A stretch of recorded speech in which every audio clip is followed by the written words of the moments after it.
Abra comigo a sua Bíblia, por favor, no livro de Daniel, capítulo de número 6. Livro do profeta Daniel, capítulo 6. Nós vamos ler aqui a partir do versículo de número 1, Daniel capítulo 6, a partir do versículo 1. Se você trouxe a sua Bíblia, você pode abrir o texto. Se você trouxe o seu smartphone, você pode acessar o texto.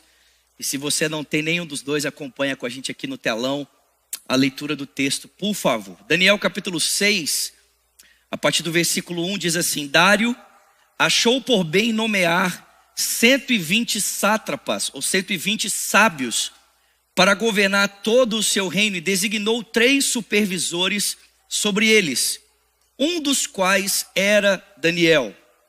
Os sátrapas tinham que prestar contas a eles, para que o rei não sofresse nenhuma perda. Ora, Daniel se destacou tanto entre os supervisores e os sátrapas por suas grandes qualidades, que o rei planejava tê-lo à frente do governo de todo o império. Diante disso, os supervisores e os sátrapas procuraram motivos para acusar Daniel em sua administração governamental, mas nada conseguiram. Não puderam achar nele falta alguma, porque ele era fiel, não era desonesto e nem negligente. E finalmente esses homens disseram: jamais encontraremos algum motivo para acusar esse Daniel, ao menos que seja relacionado com a lei do Deus dele. E assim os supervisores e os sátrapas, de comum acordo, foram falar com o rei. Ó rei Dário, vive para sempre. Todos os supervisores reais, os prefeitos, os sátrapas, os conselheiros e os governadores concordaram em que o rei deve emitir um decreto ordenando que todo aquele que orar a qualquer Deus ou a qualquer homem nos próximos 30 dias, exceto a ti, ó rei, seja atirado na cova dos leões. Agora o rei emite o decreto e assina-o, para que não seja alterado conforme a lei dos medos e dos persas, para que não possa ser revogada. E o rei Dário assinou o decreto. E quando Daniel soube que o decreto havia sido publicado, foi para casa, para o seu quarto, no andar de cima, cujas janelas davam para Jerusalém, e ali fez o que costumava a fazer. 3 vezes por dia, ele se ajoelhava e orava, agradecendo ao seu Deus. E então aqueles homens foram investigar e encontraram Daniel orando, pedindo ajuda a Deus. E foram logo falar com ele a respeito do decreto real. Tu não publicastes um decreto ordenando que nos próximos 30 dias, todo aquele que fizer algum pedido a qualquer Deus ou a qualquer homem, que não for a ti, ó rei, será lançado na cova dos leões? O rei respondeu: sim, os decretos estão em vigor, conforme a lei dos medos e dos persas, que não pode ser revogada. Então disseram ao rei: Daniel, um dos exilados de Judá, não te dá ouvidos, ó rei, nem ao decreto que assinastes. Ele continua orando 3 vezes por dia. E quando o rei ouviu isso, ficou muito contrariado e decidiu salvar Daniel. E até o pôr do sol, ele fez o possível para livrá-lo. Mas os homens lhe disseram: lembra-te, ó rei, de que segundo a lei dos medos e dos persas, nenhum decreto ou edito do rei pode ser modificado. E então o rei deu ordens, e eles trouxeram Daniel e o jogaram na cova dos leões. O rei, porém, disse a Daniel que o seu Deus, o Deus a quem você serve continuamente, ele o livre. E taparam a cova com uma pedra, e o rei a selou com o seu anel selo, e com os anéis dos seus nobres, para que a decisão sobre Daniel não pudesse ser modificada. E tendo voltado ao palácio, o rei passou a noite sem comer, e não aceitou nenhum divertimento em sua presença. Além disso, não conseguiu dormir. E logo no alvorecer, o rei se levantou e correu para a cova dos leões. E quando ia se aproximando da cova, chamou Daniel com uma voz que revelava aflição: Daniel, servo do Deus vivo. Será que o seu Deus, o Deus a quem você serve, ele pôde livrá-lo da boca dos leões? Ele pôde livrar você dos leões? Daniel respondeu: ó rei que vive para sempre, o meu Deus, alguém pode dar uma glória a Deus por isso? Ele enviou o seu anjo que fechou a boca dos leões. Dá uma glória a Deus aí, Lagoinha. Eles não me fizeram mal algum, pois foi considerado inocente à vista de Deus. Também contra ti não cometi mal algum, ó rei. E o rei muito se alegrou e ordenou que tirassem Daniel da cova. E quando o tiraram da cova, viram que não havia nele nenhum ferimento, porque ele tinha confiado no seu Deus. E por ordem do rei, os homens que haviam acusado Daniel foram atirados na cova dos leões, juntamente com as suas mulheres e os seus filhos. E antes de chegarem ao fundo daquela cova, ao fundo do poço, os leões os atacaram e despedaçaram todos os seus ossos. E então o rei Dário escreveu aos homens de todas as nações, povos e línguas de toda a terra: paz e prosperidade. Estou editando um decreto para que em todos os domínios do império os homens temam e reverenciem o Deus de Daniel, porque ele é o Deus vivo e permanece para sempre, e o seu reino não será destruído, e o seu domínio jamais se acabará. Alguém pode dar glória a Deus aí? Ele livra e ele salva, faz sinais e maravilhas nos céus e na terra. Ele livrou Daniel do poder dos leões, e assim Daniel prosperou durante o reinado de Dário, isto é, Ciro, o rei da Pérsia. Alguém pode dar uma glória a Deus por isso? Senhor, essa é a tua palavra, e nós queremos ouvir a tua voz. Nós te pedimos, Pai, dá-nos olhos para ver, ouvidos para ouvir, e um coração sensível para receber cada palavra que o teu Espírito deseja falar ao nosso coração. Ao pregador dessa noite, Senhor, conceda-lhe graça, para que no abrir da sua boca somente a palavra do Senhor possa ser ouvida e nenhuma outra. É o que nós te pedimos e agradecemos em o nome de Jesus. E quem crê, diga. Irmãos, esse relato se passou mais ou menos em 438 antes de Cristo. Se você ler o último versículo do capítulo 5, você vai perceber que havia acabado de acontecer a transição de um império. Você deve se lembrar que quando os israelitas, na verdade os judeus, o reino do sul foi levado para o cativeiro, eles foram para o cativeiro babilônico. E o primeiro rei que Daniel apresenta governando ali no cativeiro babilônico é Nabucodonosor. Mas posteriormente a narrativa bíblica apresenta um outro rei. Nabucodonosor provavelmente faleceu, e um outro rei é apresentado, e o nome dele é Beltesazar. A gente não sabe se esse rei era filho de Nabucodonosor ou o seu neto. Mas fato é que, diferente do seu ancestral, Nabucodonosor, esse rei, apesar de saber dos feitos de Deus, ele faz questão de zombar a presença de Deus, ele faz questão de ridicularizar a pessoa de Deus, inclusive aqueles que estavam ali no contexto do exílio, vivendo para glorificar a Deus. A Bíblia diz que ele pede durante um banquete para trazer instrumentos que eram usados no culto a Deus, e ele começa a usar esses instrumentos na festa de maneira a zombar de Deus, a zombar da presença de Deus.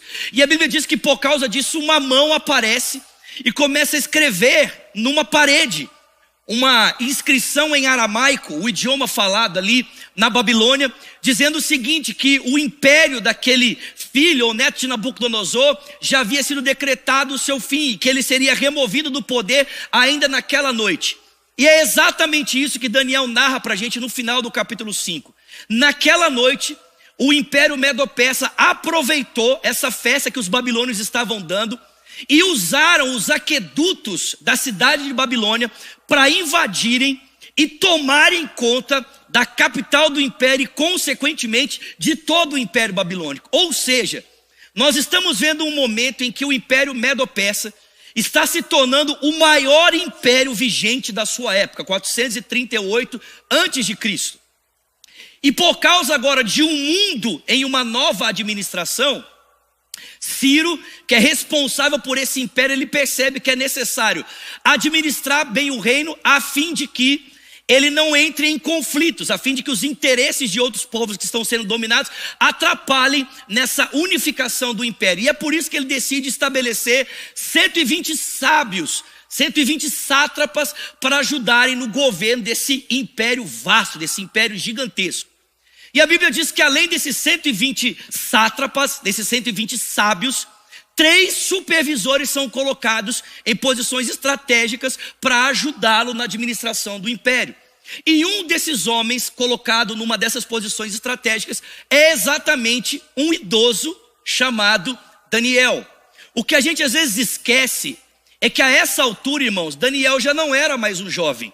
Se você ler Daniel capítulo de número 9, você vai perceber que quando Ciro, rei da Pérsia, assume o controle do mundo, está muito perto dos judeus voltarem do cativeiro babilônico. Isso significa que eles já tinham passado ali pelo menos 70 anos. Ou seja, quando Daniel foi para a Babilônia, ele tinha aproximadamente 16 anos.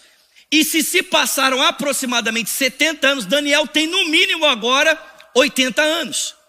Mas ele tem uma experiência vasta de vida, de serviço, de dedicação. O texto bíblico diz que o que havia sido criado, o legado que Daniel havia deixado para os próximos reis, a história que se contava a respeito dele, é que sobre ele repousava um espírito excelente.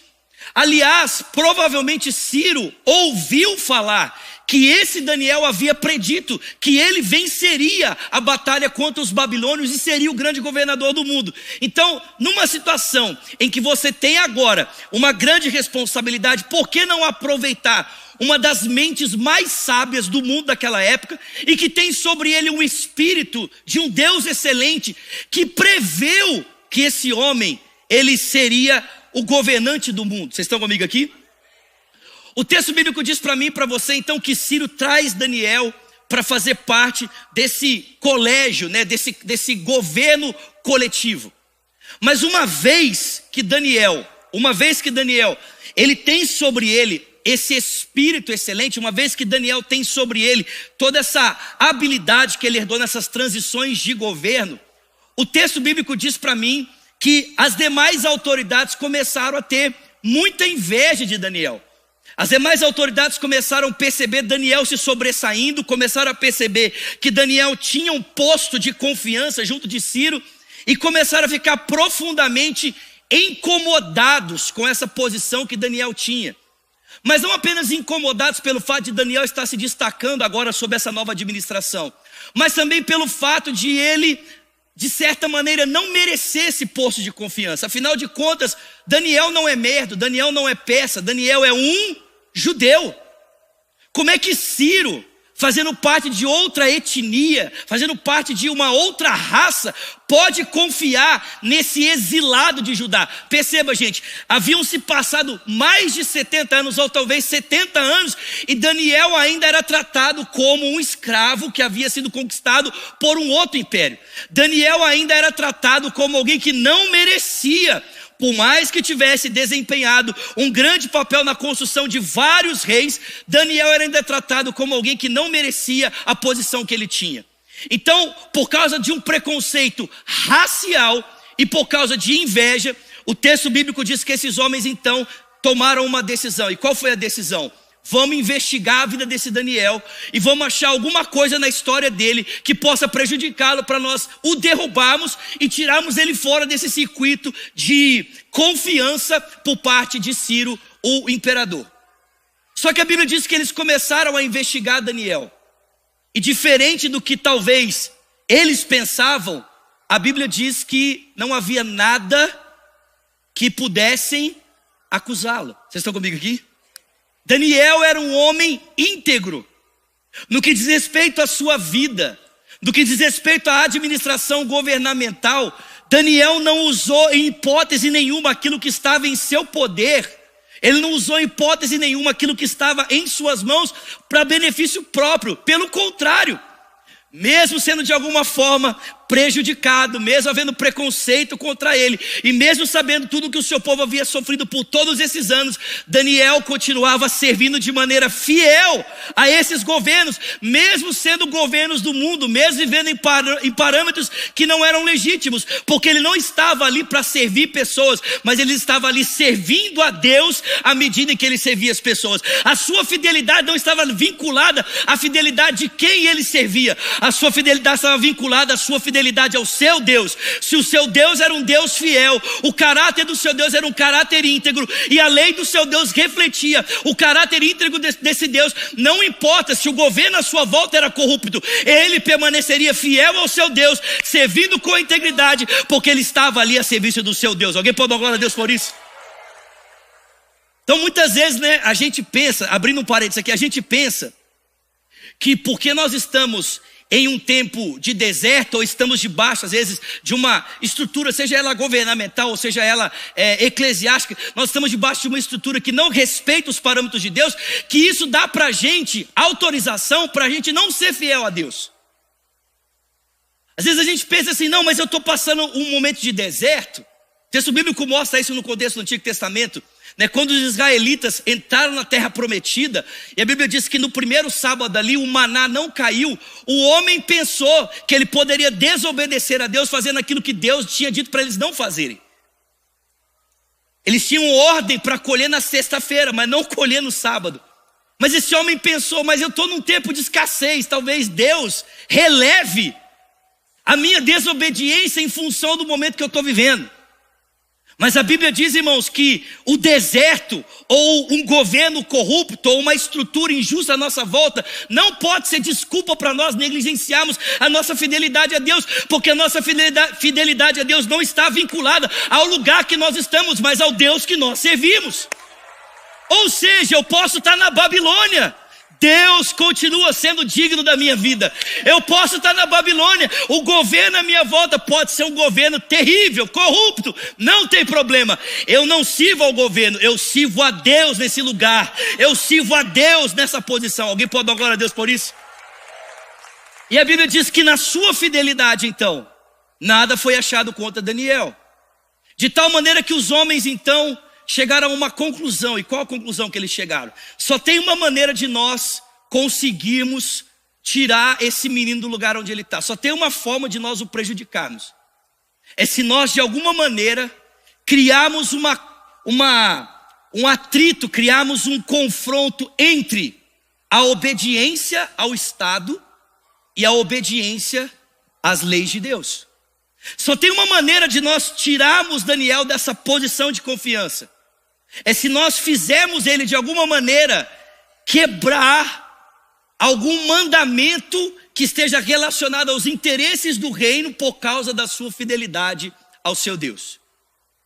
Irmãos, perceba, por causa desse momento de transição, porque às vezes a gente lê o texto e a gente não consegue entender por que o Dário, por que o Ciro, ele aceitou essa sugestão que os sábios trouxeram para ele. Olha, num período de 30 dias, qualquer pessoa que orar a uma divindade ou pedir favor de um homem, não pode fazer se não for no teu nome. Às vezes a gente acha que essa lei é uma lei meio esquisita, Tipo assim, como assim?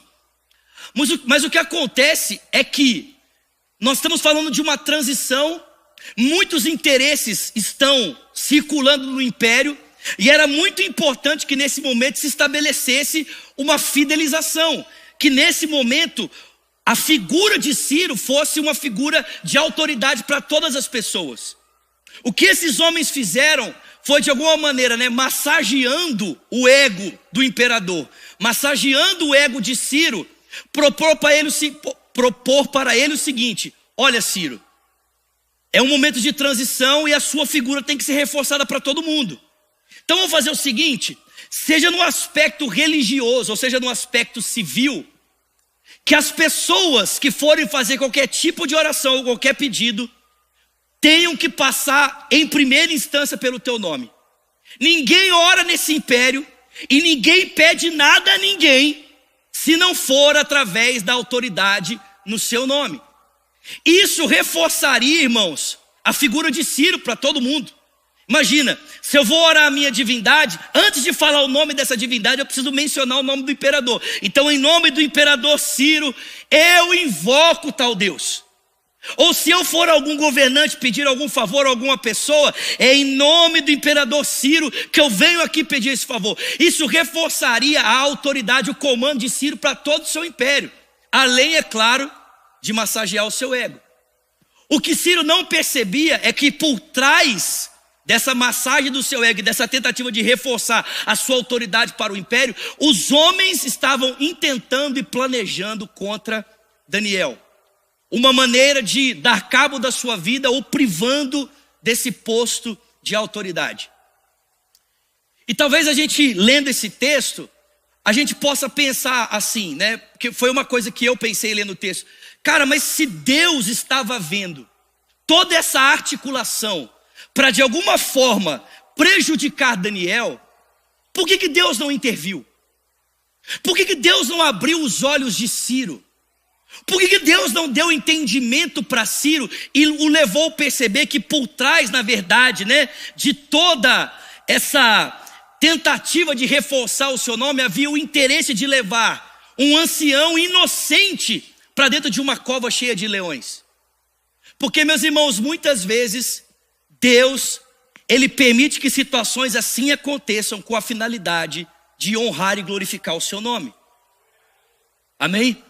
Diga para quem está pertinho de você: Deus permite que situações assim aconteçam com a finalidade de glorificar o seu nome. Preste atenção, querido. A razão dos israelitas estarem no cativeiro é porque há aproximadamente 70 anos atrás, esse povo não honrou o nome de Deus, se voltou para ídolos, se voltou para uma vida imoral, e por causa dessa vida imoral e por causa dos ídolos, o nome de Deus foi zombado entre as nações. O nome de Deus foi ridicularizado. O nome de Deus foi escarnecido. E como resultado da desonra do nome de Deus, Deus permitiu então que o seu povo fosse levado para o cativeiro. Mas agora, nesse lugar em que eles são escravos, nesse lugar em que eles são cativos, Deus decide levantar um remanescente fiel, homens fiéis a Ele, para que mesmo num contexto de sofrimento, de escravidão, o nome de Deus possa voltar a ser honrado pela fidelidade do seu povo. O nome de Deus possa voltar a ser reconhecido e a ser exaltado pela fidelidade do seu povo. Todo mundo comigo aqui? E não existe um lugar que o povo de Deus possa provar mais a sua fidelidade ao seu Deus, e que o nome de Deus merece toda a honra, senão no lugar de sofrimento. Ninguém deu glória a Deus.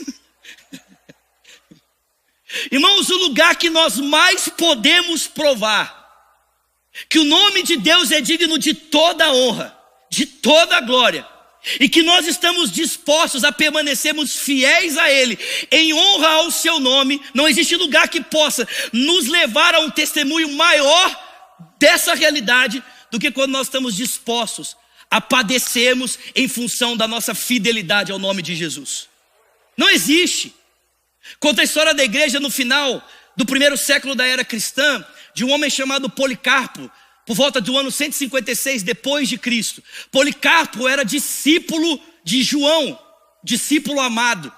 Ele havia sido criado aos pés de João, que era discípulo de Jesus. E conta a história que quando Policarpo já estava velho e a perseguição imperial estava assolando a igreja, por ele ser uma figura muito expoente, uma figura muito importante, os homens estavam de todas as formas tentando vasculhar, encontrar Policarpo para o levar à morte, o levar ao martírio.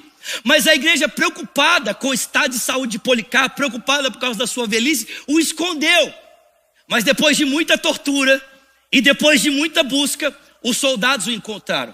Mas conta a história da igreja que quando Policarpo foi encontrado pelos soldados e os soldados se dirigiram para prendê-lo, Policarpo já estava os esperando. Ele já havia sido avisado por Jesus. Então Policarpo recebeu os soldados amistosamente, convidou eles para entrar na sua casa para tomar um café. Tem alguém comigo aqui? Enquanto ele pediu um tempo para orar. dirigiu-se para o seu quarto, orou por 4 horas ininterruptas. E ao terminar esse tempo de oração, ele disse aos soldados: eu me entrego para ser martirizado por causa da minha fidelidade a Jesus. Quando ele chegou na arena, o homem que estava responsável pelo seu julgamento disse para ele: Policarpo, nega Jesus e eu vou poupar você das feras. Nega Jesus e eu vou poupar você do martírio. Policarpo orou para aquele homem e disse: eu fui fiel a Jesus durante toda uma vida, eu fui fiel a ele por 80 anos, porque agora eu negaria em face da morte? Aí o homem que estava ali julgando disse: Policarpo, você não tem medo do fogo? Eu posso te lançar as chamas. Policarpo disse: eu não temo esse fogo, porque esse fogo vai queimar por um tempo e ele vai se apagar, mas eu temo fogo que queima eternamente e ele nunca se apaga. E quando os soldados foram tomá-lo pela mão para o levar para o martírio, ele disse: não, ninguém precisa me levar, eu me entrego. E ele caminhou resolutamente em direção ao fogo. E conta a história da igreja que enquanto Policarpo era queimado vivo por aquelas chamas, o rosto dele brilhava como o rosto de um anjo, enquanto ele cantava hinos de adoração ao Senhor. Alguém pode dar glória a Deus aqui essa noite? Não existe, irmãos, lugar em que a nossa fidelidade se expresse melhor a Jesus do que quando nós estamos decididos a passar por um tempo de tribulação em fidelidade ao seu nome. Não é isso que Paulo diz em Romanos 8:28? Sabemos que todas as coisas cooperam para o bem daqueles que amam a Deus, dos que foram chamados segundo o seu propósito. Talvez você olhe para esse texto e você pense: por que Daniel não foi mais discreto? Porque o texto bíblico diz para mim e para você que o decreto foi baixado, foi chancelado com o selo do rei, foi estabelecido. E aí você pensa: por que o Daniel não foi mais discreto, Podia orar com a janela fechada. Para quê todo esse radicalismo? Tinha necessidade de se expor ao perigo, se expor a essa situação por causa da sua fé? Mas, irmão, presta atenção, nós não estamos falando de um jovem inconsequente que não mede as consequências da sua decisão. Nós estamos falando de um ancião. Nós estamos falando de um homem que viveu uma vida inteira dedicada ao seu Deus. E que agora, em face da morte, não vai negar a sua fidelidade, mesmo que isso custe a sua vida. O texto deixa implícita essa pergunta. Quando sátrapas conseguem manipular o rei e estabelecer esse decreto, a pergunta que fica por trás é: como Daniel procederá agora? Ele vai permanecer fiel ao seu Deus, mesmo que isso lhe custe talvez o seu cargo governamental? Ele vai permanecer fiel ao seu Deus, mesmo que isso talvez lhe custe a sua vida? Ele vai permanecer fiel ao seu Deus, mesmo que talvez isso lhe custe a sua reputação? E a resposta é: sim, Daniel vai permanecer fiel ao seu Deus, porque o seu Deus para ele é mais importante do que todas as coisas. Ele vai permanecer fiel ao seu Deus, porque o seu Deus para ele é a razão da sua vida. É a razão da sua vida. Ele ora de janelas abertas, voltados para Jerusalém, por causa de uma promessa que aparece para nós. Espera aí, gente, rapidinho. O cabo andou para o lado aqui, está quase saindo aqui do meu braço. Pronto, já consegui, obrigado. Aleluia. Daniel ora voltado para Jerusalém por causa de uma promessa que aparece para nós em 2 Crônicas, capítulo 6, a partir do versículo 36. Salomão, quando está dedicando o templo que ele acabou de construir, ele fala: Deus, eu sei que vai chegar uma hora que nós vamos pecar. Eu sei que vai chegar uma hora que nós vamos errar. Eu sei que quando a gente pecar, a gente é pecador, vai acontecer isso. O Senhor pode nos levar para o exílio. Mas se o Senhor nos levar para o exílio, tenha misericórdia de nós. Quando nós orarmos voltados para Jerusalém, quando nós orarmos voltados na direção desse templo, tenha misericórdia de nós. Estende a tua graça, estende a tua misericórdia. Essa é a primeira razão porque Daniel não podia deixar de orar publicamente com as janelas abertas, porque ele tinha esperança que aquele tempo de exílio estava terminando e era necessário se posicionar de maneira fiel a Deus para ver o livramento de Deus ao seu povo. Alguém pode dar glória a Deus por isso? Mas era necessário permanecer fiel, irmãos, porque se Deus precisava de um testemunho fiel mesmo em face do sofrimento, para honrar o seu nome. Daniel estava disposto a isso. E o texto bíblico diz para mim e para você que, por causa do amor que Ciro tinha por Daniel, ele tentou de todas as maneiras ali dar um jeito de revogar esse decreto. Mas os sábios o lembraram: olha, não dá para fazer nada. Segundo a lei dos medos e dos persas, o que você acabou de falar é irrevogável. E Daniel então é trazido, 80 e poucos anos de idade, e ele é lançado na cova dos leões. Essa cova provavelmente era um buraco feito numa rocha, aonde leões famintos ficavam ali, no fundo dessa rocha, aguardando os inimigos do rei para que pudessem devorá-lo. E a Bíblia diz que antes de ser jogado na cova, Ciro olha para Daniel e fala para ele: Daniel, eu acho que o seu Deus pode livrá-lo. Eu acho que o seu Deus pode fazer alguma coisa para você. Se você já leu o livro de Daniel, essa fala de Ciro praticamente reverbera os ecos da fala de Nabucodonosor, quando os 3 jovens estão diante da fornalha de fogo, e Nabucodonosor fala para eles: será que o seu Deus pode fazer alguma coisa para você agora? Será que o seu Deus de alguma forma pode dar livramento para você agora? E os jovens respondem: certamente o nosso Deus pode nos livrar dessa fornalha de fogo, mas ainda que Ele não nos livre, nós não nos dobraremos, nós permaneceremos de pé. E a Bíblia diz que Daniel é lançado. E ao ser lançado na cova dos leões, a Bíblia diz que Ciro volta para o seu palácio, coração pesado. Ele amava aquele senhor, ele amava Daniel.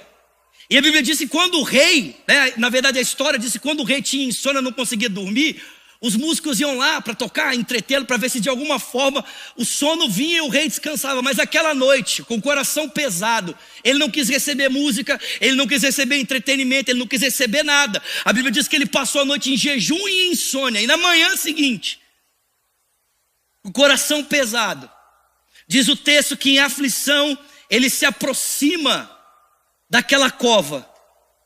E com a voz aflita, quase que sem esperança de ouvir alguma coisa do outro lado, ele faz uma pergunta: Daniel, o seu Deus, o Deus vivo, tem alguém comigo aqui, pelo amor de Deus, o seu Deus, o Deus vivo, pode livrar você da boca dos leões? Eu sei que você já conhece a cena, mas irmãos, esse é o momento que, se essa cena tivesse sendo reproduzida num filme, ficaria um silêncio absoluto. E aí, Ciro começaria a sair, mas de repente começa aquela música a tocar alto, e por trás da música ouve-se uma voz ecoando de dentro da cova: ó Rei que vive para sempre, o meu Deus, o Deus a quem eu sirvo, Ele me livrou da boca do leão, Ele fechou a boca do leão pelas mãos do seu anjo. O mesmo anjo que esteve com Sadraque, Mesaque e Abednego na fornalha de fogo, foi enviado agora para dar livramento ao servo do Senhor, que decidiu permanecer fiel a Ele, mesmo em face do sofrimento ou da perda de algum prestígio social ou político. Alguém pode dar glória a Deus por isso aqui? E sabe o que é impressionante? É que por causa dessa fidelidade, o texto bíblico diz para mim e para você, que Nabucodonosor, ele emite um decreto. Gente, isso aqui é muito forte. O decreto que que Ciro emite, ele fala o seguinte: olha, por causa do que eu vi, o Deus vivo fazer a Daniel, está terminantemente proibido em todo o meu reino que qualquer pessoa fale qualquer coisa contra o Deus de Daniel. Eu não sei se você entende isso, Mas tem duas coisas que são muito importantes, ou tem duas coisas que acontecem aqui por causa do testemunho de fidelidade de Daniel, mesmo diante daquela circunstância adversa. A primeira coisa é que Ciro precisa reconhecer que só há um Deus vivo, e o Deus vivo é o Deus de Daniel.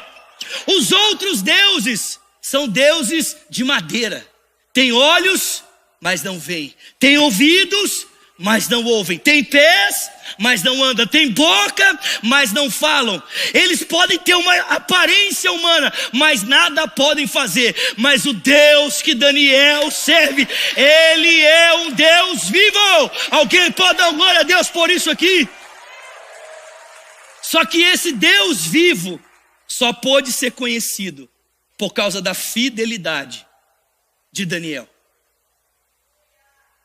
O Ciro vai dizer, o Deus de Daniel.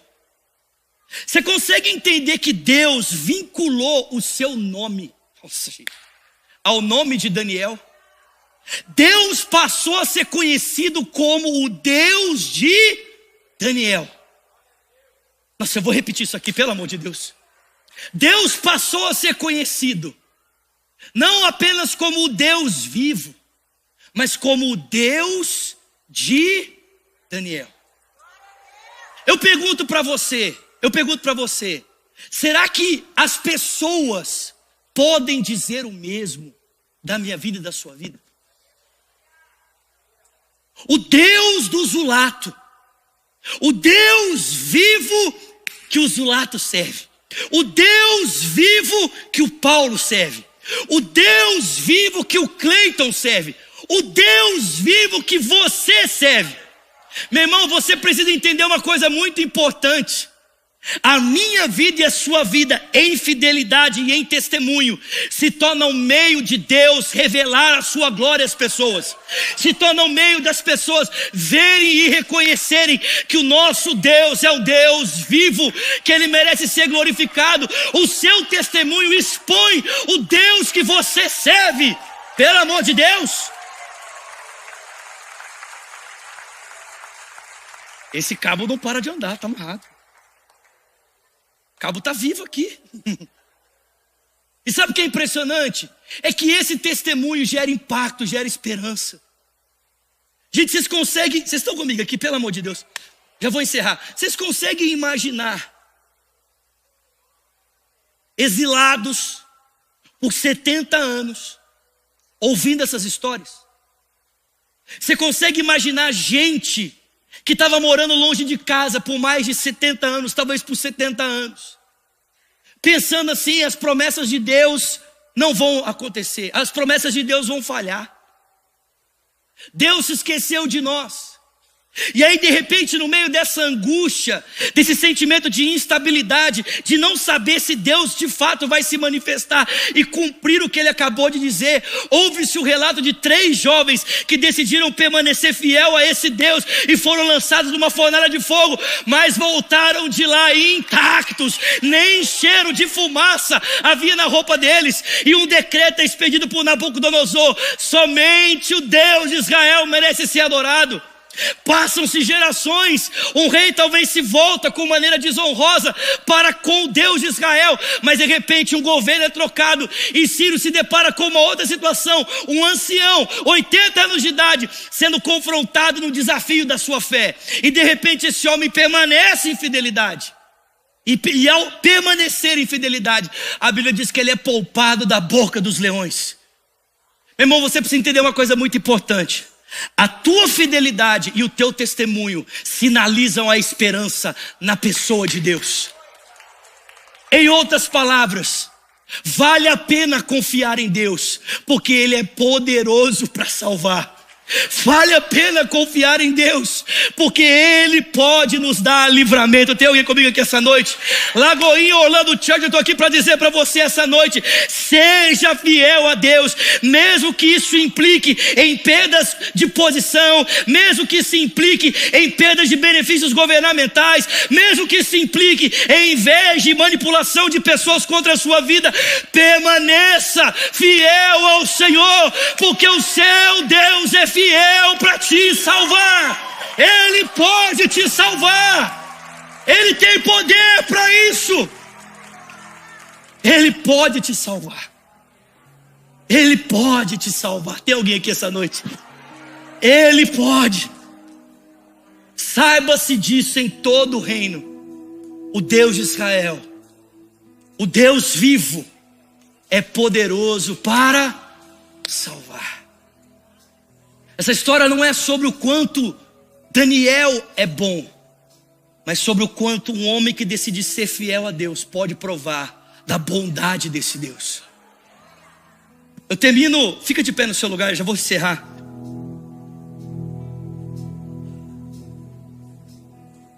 Gente, o cabo resolveu andar mesmo.